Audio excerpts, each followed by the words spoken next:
Big Nasty. Yeah, Big Nasty, Hall of Fame Tampa Bay Buccaneer fan, baby. And you're watching Cannon Fire Podcast, brother. No other rock and roll. If you ain't watching, you ain't listening, and you're missing out. Woo!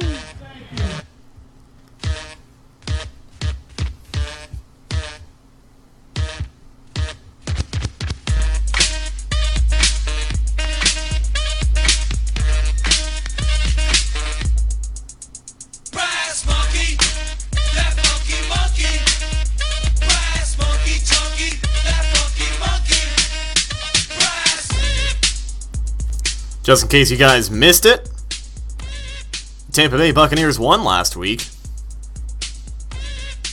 Kind of forgot what that feels like after so long. 5 losses in a row, turned it around, beat the Jets. 15-10 in Raymond James was a great feeling. Gotta love it, man. Let's hope we can turn it around. These next few weeks, we got Miami next week, should be a good game. And we'll touch on that game in just a little bit towards the end of the show. Because if you guys follow us on Instagram, you would have known today's show was supposed to be about the Jon Gruden rumors that are back and more present than ever. And like I said, we'll also talk about that. But some interesting developments actually happened today before we decided to record. Star quarterback Jameis Winston, allegedly, don't get me wrong, allegedly is under fire for sexually assaulting an Uber driver in Arizona in 2016. Details are fuzzy. We'll pull up a little more details and we'll talk about that. But just a very weird state of affairs we are in as Bucs fans right now. But for the time being, welcome back to a brand new episode of the Cannon Fire Podcast. Here today for episode, I want to say 14? I kind of lost track. I feel bad. But I want to say it's episode 14. Here on YouTube and iTunes, and also really quick before we dive into things, a huge thanks to Tampa Bay Buccaneers Hall of Fame member Big Nasty for that intro, hooking us up on game day at the What the Buck tailgate.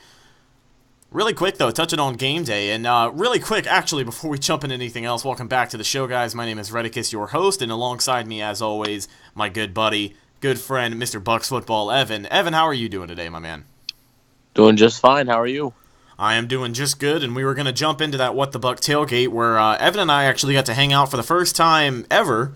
We've known each other for a couple of years, but I've never met you face-to-face, so it was pretty cool being able to see you and talk to you last Sunday and just hang out and tailgate. It was a fun time, man. Oh, yeah, it was a real fun time. If any Bucs fans that live in the area go to games normally and haven't been to the What the Buck tailgate, they definitely got to go. It's a great time, good food, good people there. It's certainly a fun experience. And a funner experience was going to Raymond James that Sunday, watching the Bucs take on the Jets and win. I have a buddy named Brian. He's a family friend of ours. He actually lost a couple of $100 because of the Jets game. He is a huge Jets fan. We were talking trash the night before, and he's like, "Yeah, I put down a couple $100 on the Jets taking it tomorrow." So, as you guys know, the Buccaneers did win 15-10. We are now 3-6, looking to turn things around against the Dolphins next week. But that's pretty much about all that happened on Sunday.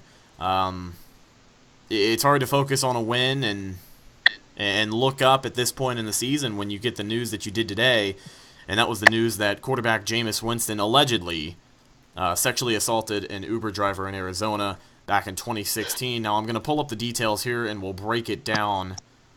Let me see if I can find the story here. I found the initial story from U Stadium on Instagram. Let's see if we can't pull that up here one more time. We'll break it down and we will talk about it. Just a rough situation. But the NFL is investigating a case against Buccaneers quarterback Jameis Winston after it was revealed to BuzzFeed, of all people, that Winston groped an Uber driver at the drive-thru and was yelling homophobic words at pedestrians out the windows. Winston has since been banned from rides by Uber. Update, according to Jameis Winston's IG page, this happened 2 years ago and was a misunderstanding giving all the passengers. The report via TMZ says the woman who identifies herself as Kate told BuzzFeed she picked up a group of men from a nightlife area in Scottsdale, Arizona around 2 a.m., and Jameis got in the front passenger seat.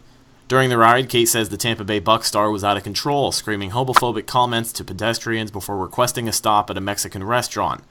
When in the drive-thru line to pick up food, Kate says Winston reached over and put his fingers on her crotch. It wasn't accidental. Kate says she was just creeped out. She was frozen. After the ride, Kate says she filed a complaint with Uber but did not go to police because she feared backlash from NFL fans. Winston Camp says the allegations are completely false. They say we categorically, that's a big word. We categorically deny this allegation. It is our understanding that the Uber driver was unable to identify the specific individual who alleged touched this driver inappropriately. The only reason his name is being dragged into this is that his Uber account was used to call the ride. Uber says Jameis has been banned from using the app in the future. The NFL has confirmed to TMZ Sports the league is investigating the situation. So we take a step back, and I know the Jameis haters are having a field day with this. You can see it all over social media. Actually, I think the worst outlet I've seen so far is Facebook. The Buccaneers Facebook page, the official Bucs Facebook page, is where all the old guys who like to complain hang out, and I mean just guys who you can't please them. But you take a step back and you look at the situation, and I'm going to come out and say it. I believe, you're on the same train as I am. At this point in time, there isn't enough evidence to prove to me otherwise that he did it. Right now, I stand with Jameis. I do not think he did it. I think he is innocent. Could be a wrong place at the wrong time situation, without a doubt. But right now, there isn't enough evidence on the table to prove that he did that in Arizona. Yeah, I was honest, to be honest with you. I was shocked when I heard the news. Didn't really think much of it until because I just got the notification, just looked at it, didn't look at any stories or anything. Then read more into it. And this is serious stuff. If he did do it, it's not something to be joked about. But also I don't think it's true either, because I don't think so, because somewhere her story doesn't quite match up. It doesn't connect. Like, it seems like it's two different things. And the original thing that came out was that she said she picked up Jameis Winston, and Jameis's statement said that she's lying, that there was multiple people in that car, and it turned out to be multiple people. So that's a point for Jameis right there. And he may get suspended just because the NFL may have to do something. It would likely be this year, which I don't even know if he would even be playing because of the injury. He's still activated, so he can still be suspended. Whether or not it's a 6 game, they wouldn't be any more than a 6 game. I wouldn't even put it any more. I wouldn't even put it in a 6 game.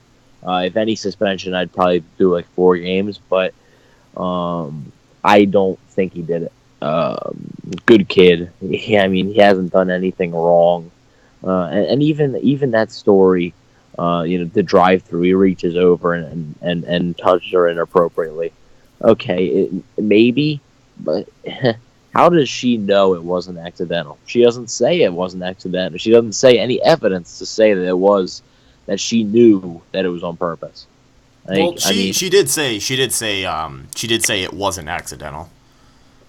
Yeah, but I'm just saying she didn't provide any proof, like Jameis was looking at her and stuff like that. And was talking to her and saying things to her.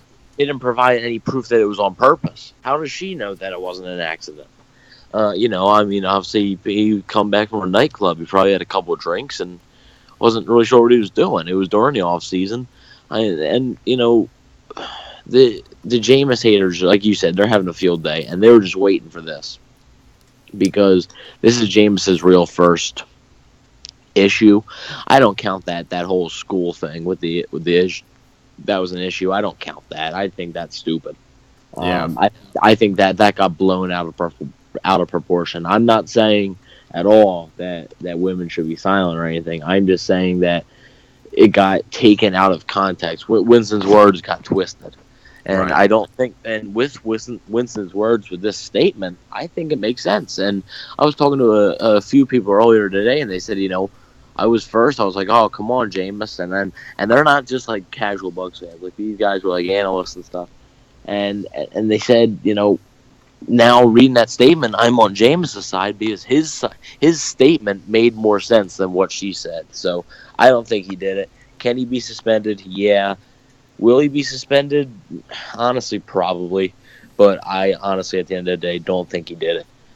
And looking at this point in the season, the Bucs are 3-6, just got their first one in a month. How deflating is this? Not only for the Bucs organization, not only for Jameis himself, but the fans, because we're at the point in the season. I think after that Jets win, people started to buy into the hype just a little bit. I don't think people bought into the hype that we're going to turn around and go 10-6, but I think people bought into the hype that this team is going to look to turn it around and hopefully get a few more wins in the following weeks, just so we don't finish bottom of the ladder. And when your starting quarterback is involved in a situation like this, and everyone talks down about it and looks at it in such a negative light, not to say that it should be, shed any positive light on if this thing actually happened, but really just, when it rains, it pours, I guess. The Bucs lose 5 in a row. A winless October. The team pretty much falls flat on its face. We pretty much spent a whole episode last week just yelling and complaining about how things were going for this team and how they need to turn it around. This week seems to be pretty productive. They look to turn things around. Defense played lights out against the Jets. Everybody's excited, and it blindsides you. It hits you like a truck. When I first saw the headline, because I first actually saw it through the group chat that we're in on Instagram, when I saw that picture from the Bleacher Report app, the screenshot, I really didn't know how to react, man. I just kind of facepalmed. I kind of, sat there, put my head in my hand for a minute, and I just thought to myself, what could come next? It really is a tough situation. It's hard no matter which way you look at it.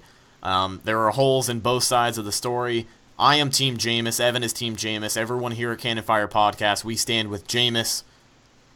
But really just a muggy situation and something I hope he can shake off and we can get past. Because at this point in the year, at this point in his career, it can't be anything to drag him down. Because when he comes back onto the field, whether it's after a suspension, after a court case, no matter what it is, he's going to look to turn this team around. And, he was shut down for a couple of weeks. This isn't going to help the ego. All I'm trying to say, this isn't going to help us right now. This is just not what we need right now. And I hope we can get past it. I really do. Yeah, and I think we're going to start moving past it. But one thing I want to say is that I think Jameis is pretty much done for the year. Whether they decide to suspend him next year, or whether it's injury related, I think either way, I don't think Jameis was gonna play again this year. And I'm going to talk about when I talk about the Miami game just a bit, and I'm going to touch on that in the Gruden segment a bit. That this game in Miami is, they shouldn't, if they win, they shouldn't think about putting Winston in, but there's something that happens, I think, if they lose. So, but I'll touch on that a bit later. So, like I said, I don't think he did it. Hashtag I stand with Jameis for sure. Yeah. Just hope. I'm gonna move on. I'm gonna move on from it until we hear more information. I can make a fair judgment. Who knows? Maybe there is more evidence out there that proves that Jameis is guilty, and then it's hard to be Team Jameis. Until we see so, honestly, I just don't. It doesn't add up, and I'm not changing my stance until I see any more evidence. Yeah, same here. Just like what the book tweeted out earlier today, you're innocent until proven guilty. But moving on from the Jameis situation that none of us really like talking about, we're going to talk about something that is, as unrealistic as people said it could be. And hear me out. A lot of people I know a couple of months ago were shitting on the idea. I'm not saying to rule it out completely because, not only would I really, really, really like to see this happen, I'm sure a couple of other people would like to see this happen as well. But, if everything falls into place basically what I'm addressing here is the Jon Gruden to Tampa rumors. A lot of rumors are running around that if Dirk Koetter were to be fired at the end of the season, Jon Gruden has definitely expressed interest in coming back. Both sides actually have expressed interest in making this deal happen. Yeah, from everything I've gathered, it's real. Jon Gruden is interested in coming back to coaching, as Pewter Report, Scott Reynolds from Pewter Report pointed out back in July. Actually, many media outlets were saying this in October and stuff, that he wants to come back to coaching. No, Scott Reynolds had it first. Very own Pewter Report. Trevor Sigma's been on, Mark Cook's been on. We got to get Reynolds on here sometime to get the whole trio. So. But maybe even we can get him on here and he can shed some light about the Gruden situation. Who knows? But from everything I've heard, it's real. Now, I mean, I'm still rooting for Dirk Koetter. I am not saying for Dirk Koetter. I don't want Koetter fired, because I think the best thing for this team is continuity.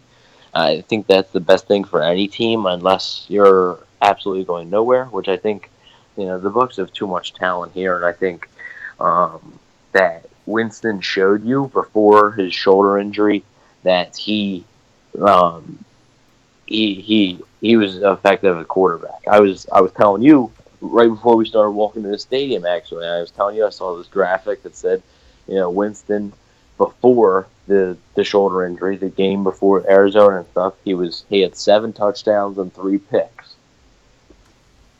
After that, he had 4 touchdowns and 4 picks. So that's before the Arizona game, 7 touchdowns, 3 picks. After that, after the Arizona game, 4 touchdowns, 4 picks. So that's a positive. That means Jameis, it looks to be improving, which could help Koetter's case. But ultimately, I think Dirk Koetter, he's the right coach for the team. It's just something's got to give. And I will say this is the one I'm going to bring up about the Miami game. You can write this date down or whatever. Was it November 17th at 9:56 p.m. Evan on the Cannon Fire podcast.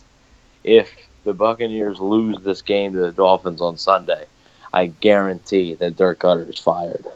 I really? Guarantee. Not during the season. What kind of loss are we talking here? Are we talking a field goal last second, or are we talking a blowout like against New Orleans and Carolina? I'm talking a game where the Bucs don't win. It doesn't matter what kind of game. The Dolphins are that bad. The Bucs should win. And Koetter, he needs to establish. I mean, the Bucs haven't won 2 games in a row yet this season. They haven't won on the road yet this season. He needs to establish something, and if they lose to a Miami team that has lost 3 or 4 straight, I believe, lost 40-0 to the Ravens, just lost 45-21 to the Panthers. I mean, they're getting blown out every week, and I know, okay, no Jameis Winston, yeah, he's a good quarterback and all, much better than Ryan Fitzpatrick. You have Mike Evans back this week. The Dolphins' offense is probably the worst offense they're going to play all year, the Bucs. There's no excuse. There's no excuse not to win this game. And if they lose this game, they're 3-7. There's no playoffs. And then after that, you play Atlanta, Green Bay, Detroit, Atlanta again, Carolina, New Orleans, all tough games. You could realistically lose every single one of those. So that's why I'm saying this game is probably the biggest game in Dirk Koetter's head coaching career. So a meaningless game between 2 teams that aren't really going anywhere is huge for one head coach. And you had talked about things that have to improve coming into Miami. Mike Evans going to be coming back as a huge factor.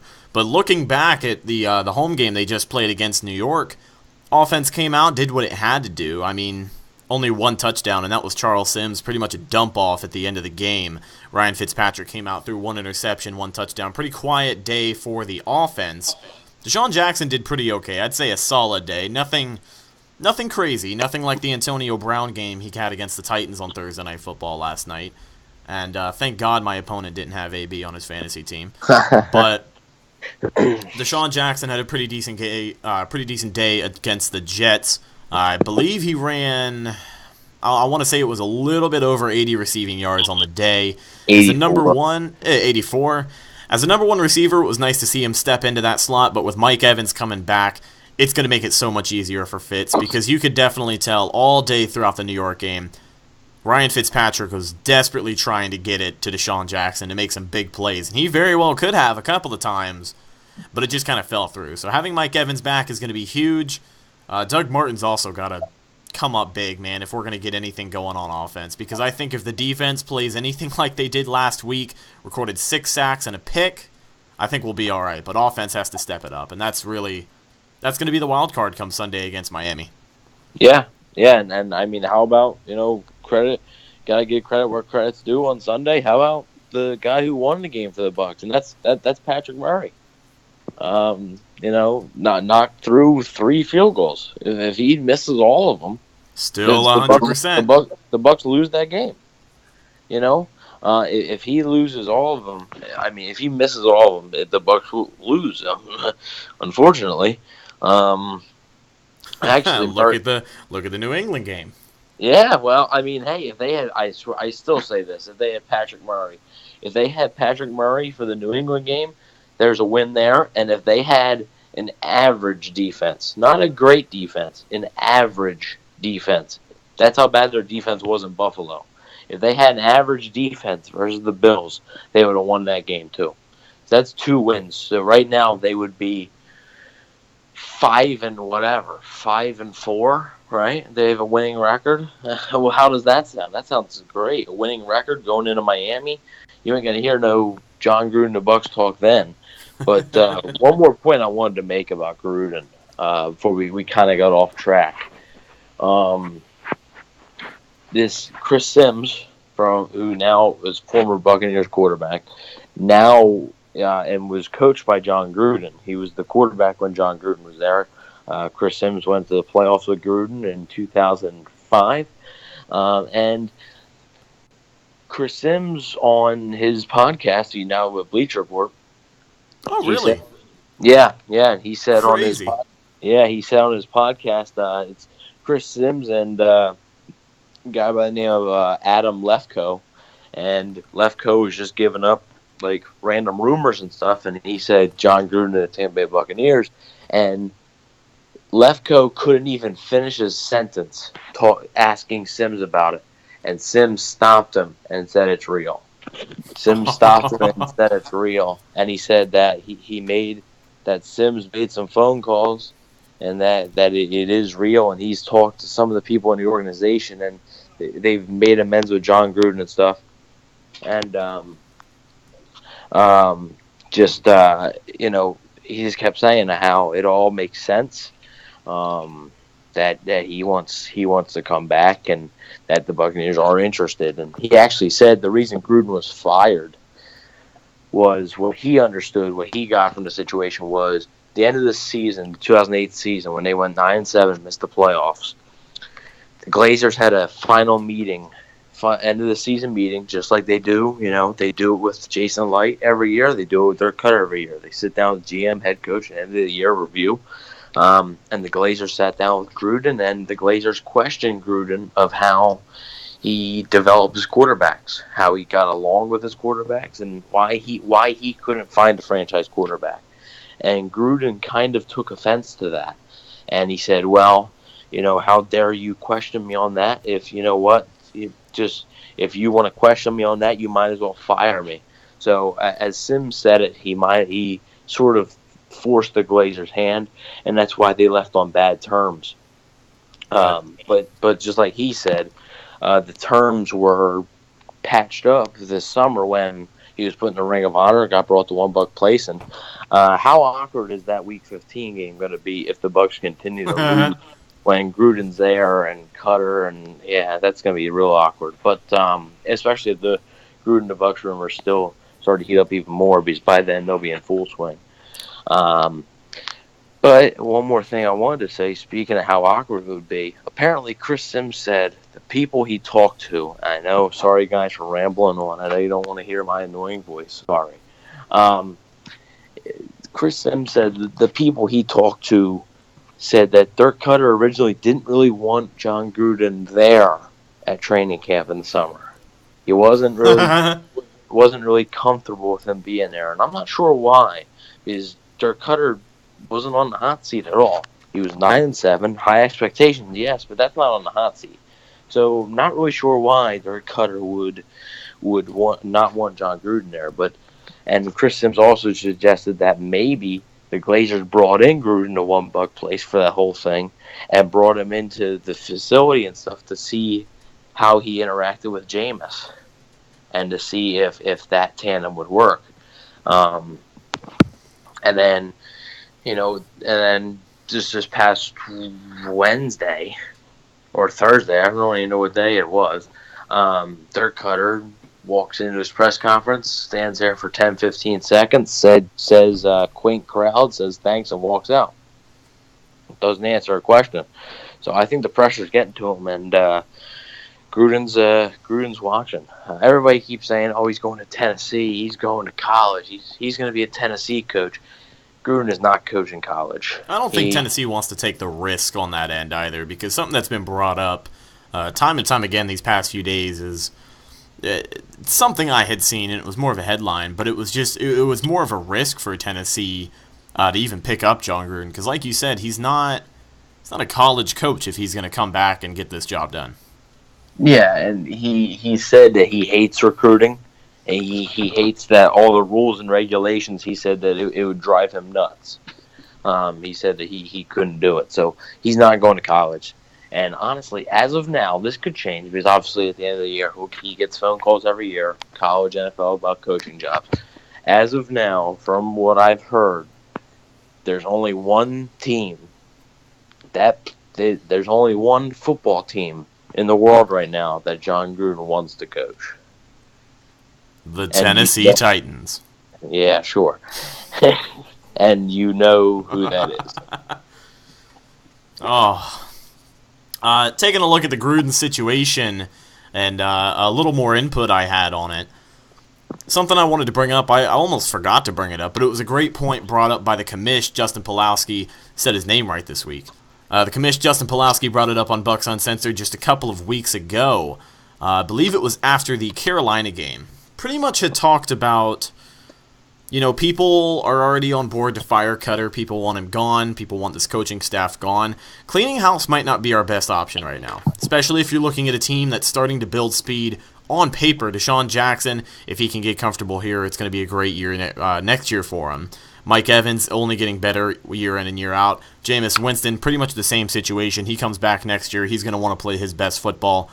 Cleaning house is not going to help this young football team.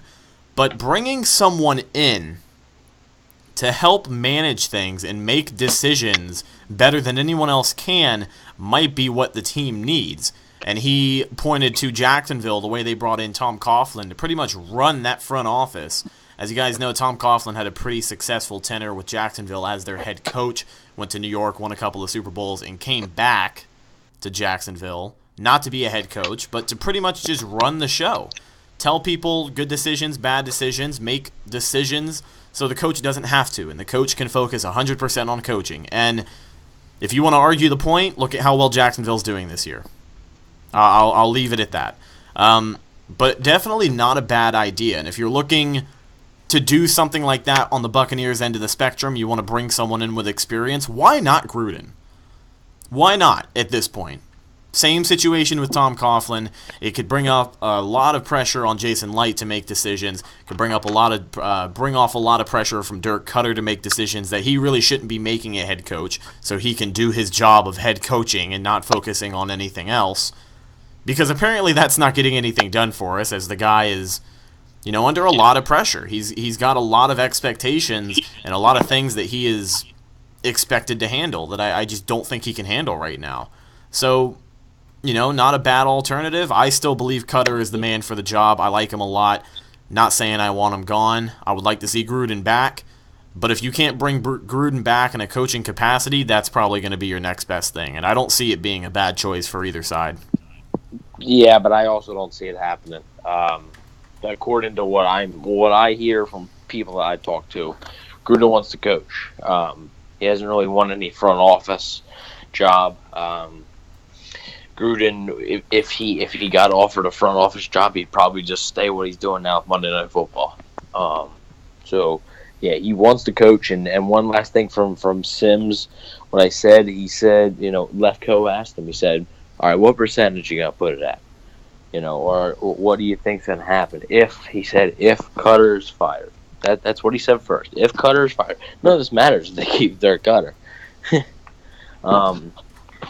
When none of this matters if the Bucs instead of 3-6 are 6-3 right now. So he said if they fire Dirk Cutter, I'm going to say it's a 75% chance that they hire Jon Gruden, which is very high. Could go up, could go down, could very well go down. So we'll see. I think Cutter's the right guy for the job, but I think Gruden would be a great option as well. It would also be exciting to see what kind of coaching staff he'd put together, because there'd probably be some pretty big names on that coaching staff for offensive and defensive coordinators. He knows a lot of people. So I think the best thing for the Bucs right now is Cutter and Light, but the second best thing is probably Gruden and Light. And what a weird time to be a Bucs fan right now. You buy into all the hype at the beginning of the season, you get let down, you get a good win, you get let back up, your quarterback gets into trouble, but the rumors come back of, the greatest coach you've ever had statistically, well, maybe not statistically, but the Super Bowl coach coming back and bringing in the former glory to Tampa Bay. It's a weird time, and, I'm excited for whatever happens from this point on. It's really just, we have to wait and see. We have to wait and see what happens, and that's that. Pretty much on the Gruden situation. As much as I would like to see it happen, we just have to be patient and wait and let things play their course. But I'm excited, man. No matter what happens, I'm excited, and you guys should be too. But let's talk about what we came here to talk about.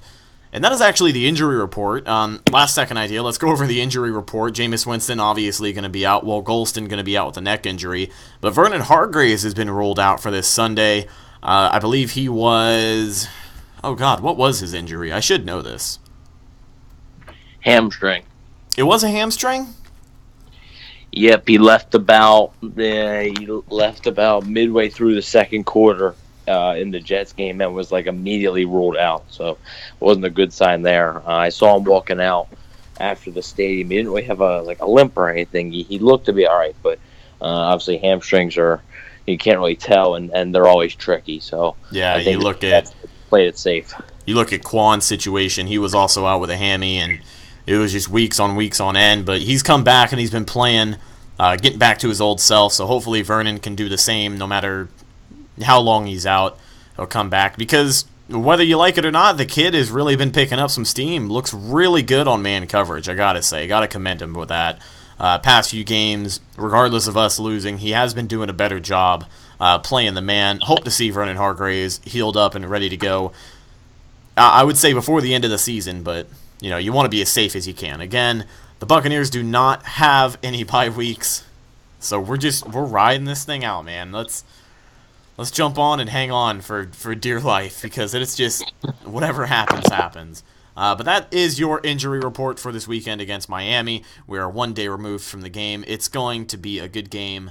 I'm hoping for a good game as we go down and face Miami. Like you said, a struggling Miami team who's really just fallen off the tracks. And, we'll jump into Miami. We'll talk offensive and defensive MVPs in just a second. But one thing I did want to touch on and talk about one more time before we started to wrap things up was just that defense that came alive last week.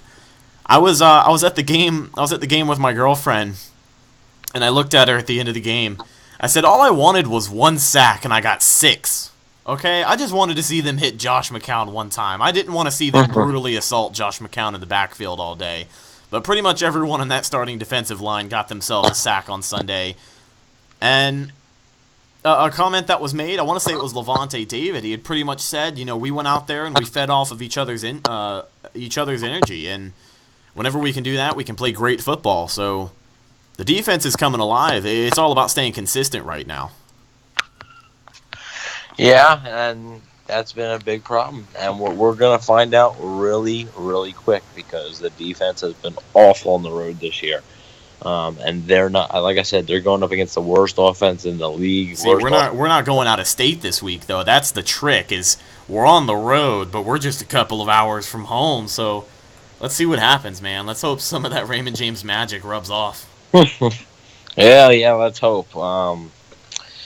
Yeah, like I said, it's going to be a low-scoring game. I think for both sides, though. I think the defense. I think the Dolphins' offense is that bad that they just won't be able to overcome it. Really. Did you have anything else you want to get into some predictions? I know some fans. They love predictions and they love criticizing me on them. So I wasn't sure what you wanted to do.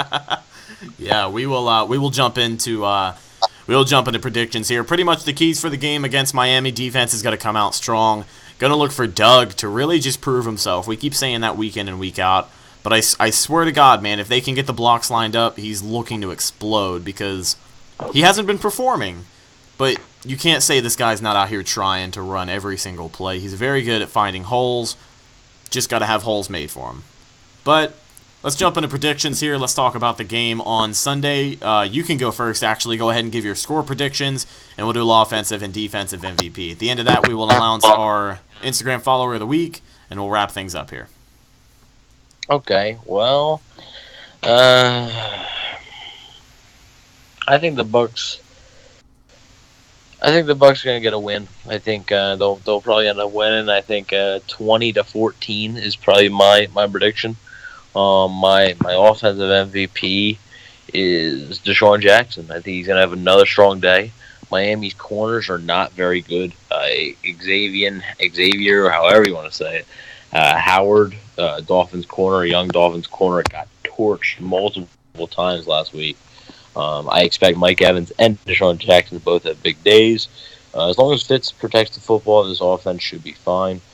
And on defense, I'm gonna roll with the hot hand here, and I'm gonna go with Lavonte David. I think he's going to be a monster yet again for about the fourth straight week. I mean, he just he's so good this year. This is probably one of his best years, if not his best year. And I think he'll continue it. So, and the year with the injury of all of them, man, he's really making up for lost playing time. Oh yeah, definitely. So I do think that the Bucs end up getting a win, go to 4-6, and then there's some optimism. But like I said, it's a tough stretch. So I think they need this win. Dirk Cutter needs this win. So. Because, like I said, I've made that prediction. I'm not guaranteeing Jon Gruden is hired if Dirk Cutter's fired. But if the Bucs lose this game, Dirk Cutter will not have a job at the end of the year.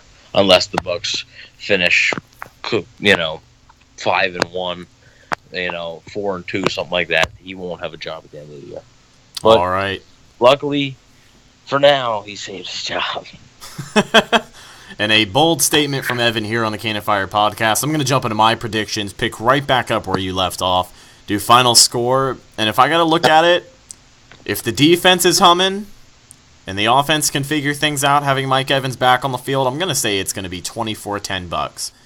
It'll come out, Pat Murray will have a pretty good field goal, set the tone, and Fitz will get things going, because that leads me into my offensive MVP, and it's going to be Mike Evans, the star of that receiving core that has been highlighted and praised all season. Mike Evans is going to come back playing with a chip on his shoulder, and I guarantee you he's going to take advantage of every possession he's pretty much given. I think if there's a catch that can be made, he's going to make that catch. Like I said, coming off of a one-game suspension, he's going to look to have a huge day. This receiving core pretty much just going to blow up. Like you said, bad corners on the side of the ball for Miami. Fitz is going to get things figured out. We might see a pick, because it's not Ryan Fitzpatrick unless he throws a pick, but I like to see Mike Evans have a really good day, and I'm going to buy into the hype just like you said as well. Lavonte David going to come in and play some of his best football, continue to do so on the road against Miami. He's going to shut down that Miami offense more than they already have been. It's going to be a great day. Like I said, if the defense is humming, that's what I'm hoping for. But 24-10 is going to be my final score prediction. I hope these guys can get it figured out. And it should be a good game in Miami on Sunday. I'm actually not sure what I'm going to be doing for the game. I've got the day off, so I might go out and watch the game. Try and get something going. But it should be a good one, man. I got Bucs winning. Yeah, nice. I think that would be a good win. You need one of these games for the offense to get going. I mean, they're on the right track. I will give them that, though. They went from 3 points to 10 points to 15 points. So they're going up each week, but need to get over 20 this week, and I think they'll get exactly 20. So, yeah, I just think that the Bucs they better win this game. This is honestly, besides the Giants, even though I don't think the Giants are that bad, this is probably one of the worst opponents they've played, and they're down in their dumps right now. They're not. There's nothing to get excited about in Miami. They have no momentum. The Bucs have to win this game. Like I said, if Dirk Cutter doesn't, there's no excuse. And must-win football for the Buccaneers come this Sunday. Before we wrap things up, we will highlight our Instagram follower of the week. That is going to be drumroll. I don't know how that picked up because it was on my desk, but we're going to go with King Swaggy90 here on Instagram. He follows us at Cannon Fire Podcast. You should as well. King Swaggy90 is actually your number one spot for all things Chris Baker on Instagram. Big shout out to King Swaggy. Thank you so much for being active, and you are this week's Instagram follower of the week. Ladies and gentlemen, that's just about going to do it for a brand new episode of the Cannon Fire Podcast. So glad you guys could join us here on Libsyn, iTunes, and YouTube. Got to shout out some Libsyn, man. I pay for the membership. People do download it. We can't neglect that. So if you don't have iTunes or YouTube for whatever reason, you can also catch us at Libsyn, Libsyn, liberatedSyndication.com. Thank you guys so much for being a part of the show this week. Hope you enjoy. Have a great rest of your week. And remember, Go Bucs.